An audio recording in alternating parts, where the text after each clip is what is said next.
Seguimos aqui na nossa série de vídeos sobre o livro Mulheres que Correm com os Lobos, de Clarissa Pinkola Estés.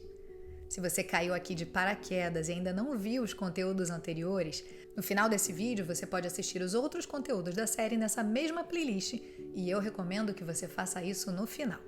Hoje a gente vai falar do 7º capítulo do livro, intitulado Corpo Jubiloso, a Carne Selvagem. E nele a gente vai explorar o conto La Mariposa, a Mulher Borboleta.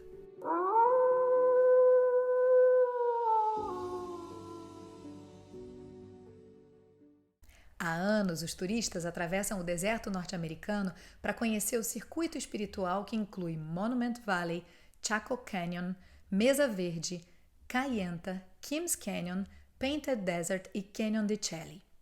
O mesmo acontece em Puyé, no Novo México, onde reúnem-se os descendentes dos navarros, dos Jicarilla, Apaches, Utes do Sul, Hopis, Zunis, Santa Clara, Santo Domingo, Laguna, Picuris e Tezuque.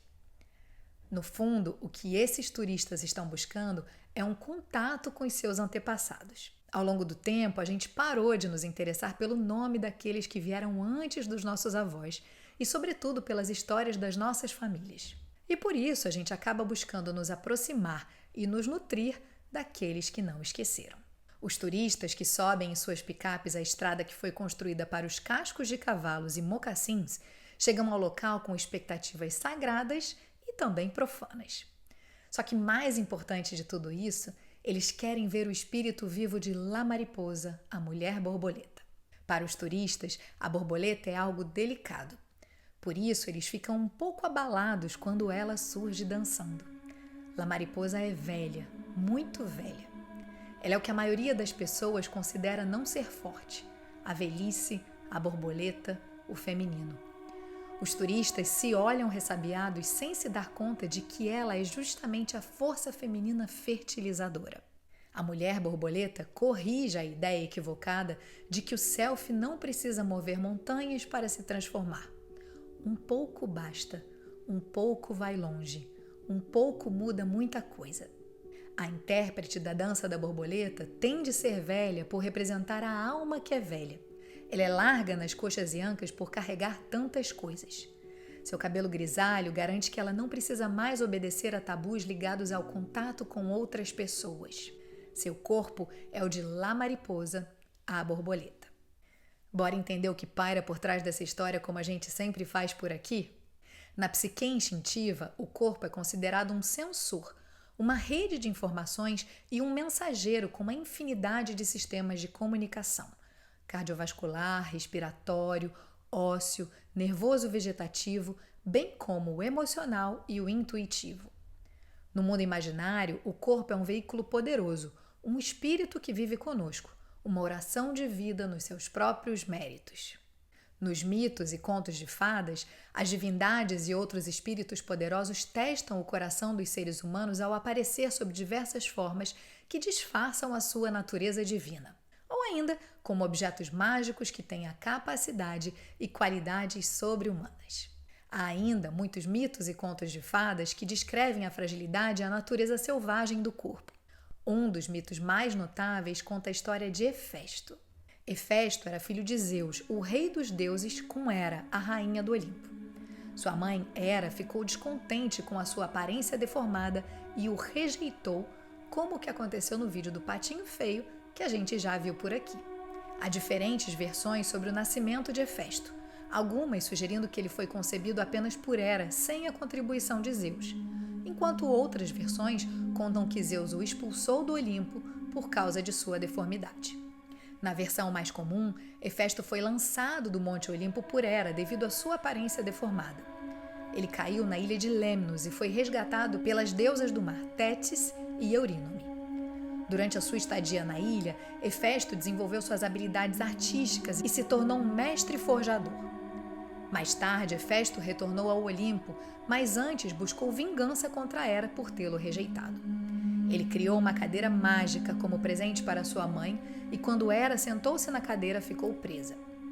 Os deuses imploraram a Hefesto para liberá-la e ele concordou com a condição de obter a sua posição de volta entre os deuses. Hefesto, apesar de sua aparência, era um deus talentoso e trabalhador. Ele forjou muitos artefatos importantes, incluindo o cetro de Zeus e as armas de outros deuses. A história de Hefesto envolve elementos de rejeição, superação, vingança e, finalmente, aceitação e reconhecimento por suas habilidades únicas no Olimpo. Tanto o mito de Hefesto quanto o conto de La Mariposa fala sobretudo sobre como nós e a sociedade enxergam o corpo. Para Estês, é mais provável que a gente seja grande ou pequena, larga ou estreita, alta ou baixa, simplesmente por termos herdado a configuração corporal dos nossos parentes imediatos, ou ainda dos parentes de uma geração ou duas do passado. Difamar ou julgar o físico que a gente herdou é criar gerações e mais gerações de mulheres ansiosas e neuróticas. As críticas destrutivas e desdenhosas a respeito da forma que herdamos nos privam de diversos tesouros psicológicos e espirituais preciosos e de vital importância. Privam-nos do orgulho pelo tipo de corpo que nos foi transmitido por linhagens de antepassados. Se nos ensinarem a rejeitar essa herança física, seremos imediatamente desvinculadas da nossa identidade corporal feminina com o resto da família. Se a gente aprende a detestar o próprio corpo, como poderemos amar o corpo da mãe, que tem a mesma estrutura que o nosso? Ou o corpo da avó ou das filhas também? Como poderemos amar o corpo de outras mulheres e homens próximos a nós que tiverem herdado o corpo dos mesmos antepassados? O corpo é um ser multilingüe. Ele fala através da cor e da temperatura, do rubor do reconhecimento, do brilho do amor, das cinzas da dor, do calor da excitação e da frieza da falta de convicção. O corpo se lembra, os ossos se lembram, as articulações se lembram. Como uma esponja cheia de água que onde quer que a carne seja pressionada, torcida ou mesmo tocada com leveza, pode jorrar dali uma recordação. Quando somos relegadas à disposição de ânimo, maneirismos e a contornos que se amoldam a um único ideal de beleza e de comportamento, a gente se torna cativa tanto no corpo quanto na alma, não gozando mais de liberdade. A agressão ao nosso corpo é uma agressão de longo alcance que atinge tanto os que vieram antes de nós quanto os que chegaram depois. Destruir o vínculo instintivo com o nosso corpo natural subtrai a nossa confiança, fazendo com que a gente baseie a nossa autoestima na nossa aparência em vez de na nossa essência. A partir daí, a gente é pressionada a gastar a nossa energia nos preocupando com a quantidade de alimentos que consumimos, com números na balança ou na fita métrica. É claro que é importante a gente se manter saudável e cuidar do corpo da melhor forma possível, sobretudo praticando atividades físicas regulares e olhando com atenção para tudo aquilo que nutre o nosso corpo sagrado. Só que a gente ser pressionada por projeções desrespeitosas que lançam ou nós mesmas lançamos sobre o nosso corpo, nossos rostos ou nossa idade, não. Esse processo só é interrompido quando a gente compra a ilusão popular de que a felicidade só é concedida para quem tem uma certa configuração ou idade. Para Estês, está errada a imagem vigente na nossa cultura do corpo exclusivamente como uma escultura. O corpo não é de mármore e sua finalidade é de proteger, conter, apoiar e atiçar o espírito e a alma em seu interior.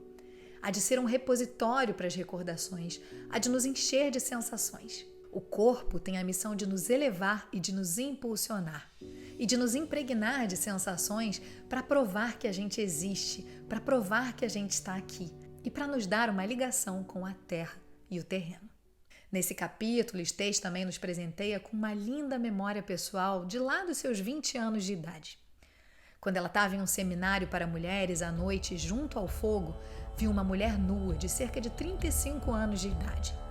Seus seios estavam murchos de amamentar, seu ventre estriado de dar à luz. Estês era muito nova, mas ela se lembra de ter sentido pena das agressões sofridas pela pele daquela mulher. Alguém estava tocando tambores e maracas e a mulher começou a dançar com o cabelo, os seios, a pele, movimentando todo o seu corpo graciosamente. Como ela descreve, sua graça era de partir o coração. E naquela noite, Estês presenciou o poder do corpo de uma mulher quando é animado de dentro para fora. A mulher selvagem é aquela que consegue compreender o corpo como uma série de portas, sonhos e poemas, através dos quais a gente pode obter todo tipo de aprendizado e conhecimento. Por séculos, os nossos corpos seguiram e seguem sendo frequentemente estereotipados em um único tipo de beleza, um único tipo de padrão, um único ideal. Stej nos traz aqui um convite para a gente olhar para a natureza onde não há apenas um tipo de pássaro, um tipo de árvore ou ainda um tipo de flor. A natureza é diversa e nós, mulheres, como membros do mundo natural, somos igualmente variadas e devemos celebrar isso. Não pode haver apenas um formato de seio, de cintura, um tipo de pele. Extrair grande prazer de um mundo repleto de muitas espécies de beleza é uma alegria na vida a qual todas as mulheres deveriam fazer jus. Eu e você também. Se você curtiu esse conteúdo, curta, comente e compartilhe para que eu possa seguir na missão de partilhar as chaves do conhecimento com você.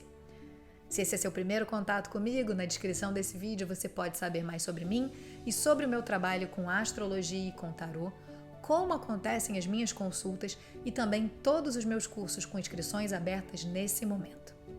E assim, seguiremos juntos nessa busca de transformar chumbo em ouro.